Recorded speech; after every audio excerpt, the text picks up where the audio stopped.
আজ মঙ্গলবার। দেখতে পাচ্ছেন দুই দেশের পতাকা নামানো অনুষ্ঠানের সেই দৃশ্য, অর্থাৎ দর্শনার্থী কিন্তু নৌ আইল্যান্ডে প্রবেশ করছে। দেখতে পাচ্ছেন প্রচুর পরিমাণ দর্শক কিন্তু নৌ আইল্যান্ডে প্রবেশ করছে। প্রতি শনি এবং মঙ্গলবার কিন্তু এই দুই দেশের পতাকা নামানো অনুষ্ঠান শুরু হয়। দেখতে পাচ্ছেন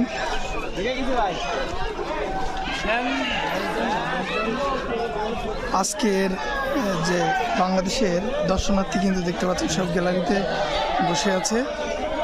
আপনারা চাইলে কিন্তু এই দুই দেশের যে মিলন মেলা পতাকা নামানো অনুষ্ঠানে কিন্তু আপনারা যুক্ত হতে পারেন। দেখতে পাচ্ছেন আজকের দর্শনার্থী। দর্শক, ভিডিওটি কেউ কোথা থেকে দেখছেন কমেন্ট করবেন।